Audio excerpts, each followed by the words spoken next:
The silent war within. There is a war every human being must fight. Not against the world, not against others, but against the quiet patterns that slowly shape our days. This war is invisible, fought in the silence between intention and action. It's the battle between what we know we should do and what we actually do. Weak habits are the enemy that never knocks on your door. They live inside the house. They whisper, "Rest, relax, you'll start tomorrow." And you believe them because they sound gentle, but that gentleness has teeth.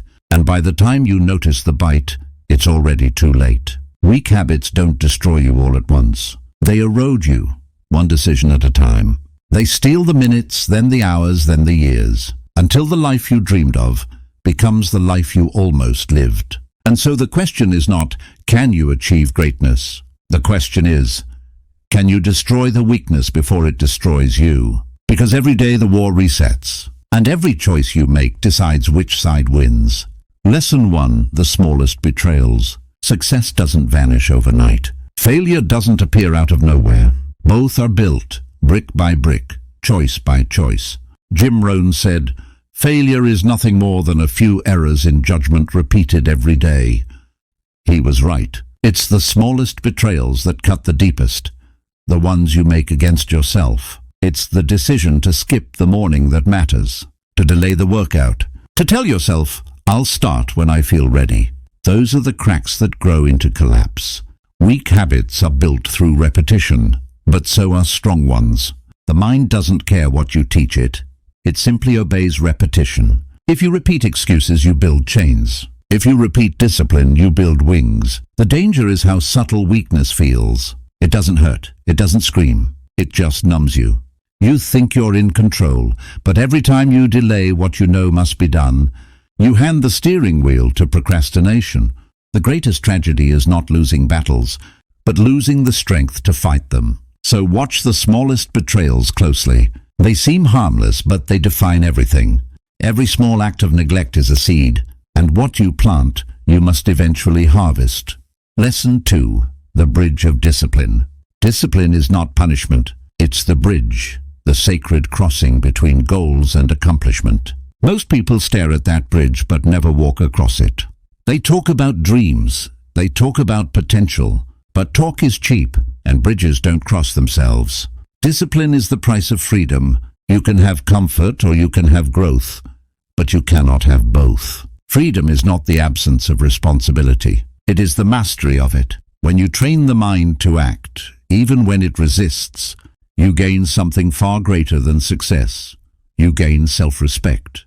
Discipline is a dialogue with your future. It says, "I will pay the price now so I can live freely later." Weak habits say, "Live freely now, pay the price later." And when later comes, the cost is unbearable. Every time you choose discipline, you strengthen your future self. Every time you choose weakness, you sell a piece of it. Jim Rohn once said, "We must all suffer one of two pains, the pain of discipline or the pain of regret." Regret weighs tons. Discipline weighs ounces. Discipline demands you show up before you feel like it. That's why it's rare. Most people wait for motivation, but motivation is unreliable, a wave that comes and goes. Discipline is the tide, constant, silent, unstoppable. To build it, start small. One promise kept each day, one victory before sunrise. Each act builds strength, and strength becomes identity. And once discipline becomes who you are, success becomes inevitable. Lesson 3, comfort, the sweet poison. Comfort feels safe. That's what makes it dangerous. It's a soft cage lined with pillows, a place where ambition goes to sleep. It tells you, you've worked hard enough. It tells you, take a break, and you listen, because comfort never shouts. It whispers. But what you don't see is what comfort costs. Every moment you choose it, your potential shrinks just a little more. Not visibly, not dramatically, but slowly, quietly, like dust collecting in a room you stopped cleaning. The tragedy is that comfort looks like peace, but it's decay wearing a mask. Jim Rohn said, "Don't wish it were easier, wish you were better." That's the antidote. Weak habits grow when you choose ease over excellence. When you avoid the discomfort that forges strength. Growth and comfort can never coexist. One will always destroy the other. Comfort tells you to rest when you should rise, to wait when you should act, to doubt when you should believe. And every time you give in, you teach your mind that mediocrity is acceptable. But here's the truth. Comfort never made anyone extraordinary. Every great life, every story of transformation was written in discomfort, in long nights, in quiet struggle, in the decision to keep going when quitting was easy. The reward of discomfort is not pain, it's power. The kind of power that only comes from proving to yourself that you are stronger than your feelings. So destroy the comfort before it destroys you. Don't seek the easy path. Seek the one that demands your growth. Because in that struggle lies your salvation. Lesson 4. The company you keep. Show me your habits, and I'll show you your future. Show me your circle, and I'll show you your habits. Weak habits rarely grow alone. They thrive in weak environments. When everyone around you accepts average, excellence feels uncomfortable. When your friends normalize delay, ambition feels arrogant. Jim Rohn said, "You are the average of the 5 people you spend the most time with." He didn't mean it as a metaphor. He meant it as a law of life. The mind absorbs the standards of its surroundings. Spend enough time around people who settle, and soon you will too. Spend enough time around people who rise, and you'll start to stretch without realizing it. That is the quiet magic of influence. You don't notice it happening. You just start thinking differently, acting differently, becoming someone new. If your circle laughs at your discipline, you're in the wrong circle. If they tease your hunger for growth, you're in the wrong room. The right people will never make you feel foolish for trying. They'll hold you accountable. They'll remind you who you said you wanted to be. They'll challenge your weakness with their strength. So look closely at the people around you. Are they helping you rise or helping you rest? Are they fueling your courage or feeding your fear? Sometimes, to save your destiny, you must leave familiar faces behind. That's not betrayal, that's evolution. Growth demands separation before it grants elevation. Choose your company like you choose your habits. Carefully, intentionally, relentlessly. Because the company you keep will either water your greatness or drown it. Lesson 5. The weight of consistency. Weak habits love chaos. Strong habits love rhythm. Anyone can be disciplined for a day. Anyone can wake up inspired for a week. But consistency, that's where greatness hides. Jim Rohn said, "Success is nothing more than a few simple disciplines practiced every day." He didn't say sometimes. He didn't say when you feel like it. He said every day. Because repetition builds reputation, first with yourself, then with the world. You see, weak habits crave novelty. They want excitement, change, variety. Strong habits crave results, and they know results come from repetition. The secret of the successful is boring excellence. The same routines, the same commitment, over and over, until mastery replaces motivation. A pianist doesn't wait for inspiration to practice scales. An athlete doesn't wait for passion to train. They do it because the act itself becomes identity. That's the transformation consistency creates. It turns effort into essence. The person who keeps showing up begins to believe in themselves. Because belief is built through evidence. When you keep promises to yourself, you create proof that you are trustworthy, and that proof becomes your confidence. Consistency is also the great equalizer. Talent fades, luck changes, but consistency compounds. A small daily improvement, 1% stronger, one step further, becomes unstoppable over time. And here's the paradox. Consistency feels heavy in the beginning, but light in the end. Weak habits feel light in the beginning, but unbearable later.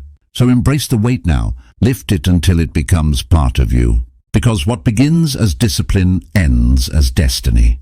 Lesson 6. The currency of self-respect. There is a kind of wealth no bank can hold, the wealth of self-respect. And it is earned, not inherited. Weak habits don't just waste time, they bankrupt your self-belief.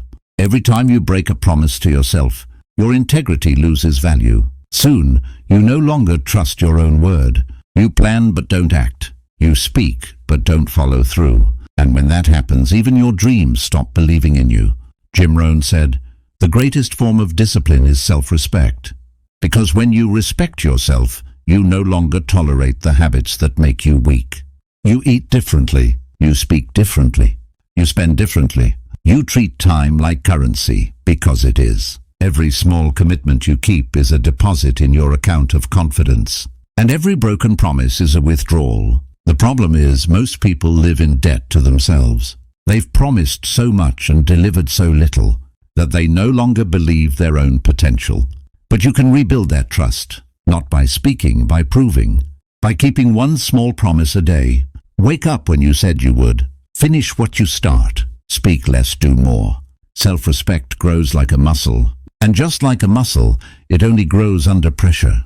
The first few days are hard. The resistance feels unbearable. But once you start stacking small wins, you begin to see yourself differently. And that is when everything changes. Because you can only rise as high as you respect yourself. Weak habits destroy self-respect because they teach you to doubt your word. Strong habits restore it because they prove your word means something. So guard your integrity like treasure, because when you lose it, no success can replace it. And when you have it, failure cannot break you. Lesson 7. The storm and the sail. Life will test your habits, not when things are calm, but when the storm comes. Because when pressure rises, you don't rise to the occasion. You fall to your training. The weak habits you tolerated in peace will betray you in war, and the strong ones you built in silence will save you when the noise begins. Jim Rohn said, "The same wind blows on us all. The difference is how we set our sail." That is the ultimate truth. You can't control the wind, only the response. The storm will always reveal your structure. It will expose whether your foundation was built on comfort or commitment. A weak habit says, "This is too hard." A strong one says, "I've trained for this." When you build habits of strength, even chaos becomes your classroom. You stop asking, "Why is this happening to me?" and start saying, "This is happening for me." Every hardship becomes a weight, and you grow by lifting it. But here's what most never learn. The storm doesn't come to destroy you. It comes to demand the version of you that you promised to become. Weak habits make you pray for easier days. Strong habits make you powerful enough to face harder ones. That's the real formula of success. Not avoiding storms, mastering them. Not waiting for calm, creating inner calm. Not blaming the wind, setting the sail. Because when your habits are strong, you stop being a passenger in your own life. You become the captain. And no matter how rough the waters get, you always find your way home. Lesson 8. The habit of purpose. There comes a moment when you realize that habits aren't just about productivity, they're about purpose. What good is discipline without direction? What good is mastery if you've forgotten meaning? Weak habits make you busy without progress. Strong habits make you focused with purpose. Jim Rohn taught that success is not about what you get. It's about what you become. Purpose gives your habits a destination. Without it, even good habits lose heart. You might win the race, but forget why you started running. So before you build habits, build clarity. Ask yourself, what kind of person do I want to be remembered as? What kind of life would make me proud when it's all done? Because when you know your why, the how becomes simple. Not easy, but simple. Weak habits chase pleasure. Strong habits chase purpose. Pleasure ends quickly. Purpose endures. Pleasure comforts the moment. Purpose builds the man. And purpose has a strange power. It turns struggle into significance. It gives pain a reason. It makes discipline feel sacred. Every time you act with purpose, you leave a fingerprint on eternity. Because purpose gives weight to every moment and meaning to every sacrifice. The ones who live with purpose never truly die. They echo. So ask yourself, what will your echo sound like? Final reflection, the return to the bridge. Every story, every success, every transformation comes down to a simple truth. You are what you repeat. Weak habits are the architects of regret. Strong habits are the builders of destiny. The difference between a wasted life and a legendary one is not talent, not luck, not circumstance, but consistency, discipline, and purpose. Jim Rohn said, "Success is neither magical nor mysterious. It is the natural consequence of consistently applying basic fundamentals." And those fundamentals are simple. Do what you said you would do, even when it's hard, especially when it's hard. Because each time you follow through, you strengthen the bridge between who you are and who you're becoming. Every act of discipline adds a plank. Every promise kept adds a nail. And one day you look behind you and realize the bridge is built. You stand on the other side, stronger, calmer, wiser. You begin to understand that success was never about achievement. It was about alignment, about becoming the kind of person who could handle the life they once dreamed of. That's the real reward, not applause, not money. Mastery. And mastery is not a moment, it's a way of living. So, destroy weak habits before they destroy you. Destroy the hesitation that delays your destiny. Destroy the comfort that hides your calling. Destroy the fear that tells you you're not ready. You are ready. You just haven't decided yet. Your future is waiting on your decision. Your strength is waiting on your discipline. Your greatness is waiting on your action. There will never be a perfect day. There will only be today, and what you decide to do with it. The weak habits whisper, maybe tomorrow. The strong ones declare, now. Choose now. Rise now. Act now. Because the bridge is built one step at a time, and every step counts. So walk. Don't stop. Don't settle. Destroy weak habits before they destroy you. And build the kind of strength that outlives you. Because one day, when the noise fades and the lights go out, the only thing that will remain is what you repeated. Let it be discipline. Let it be purpose. Let it be greatness.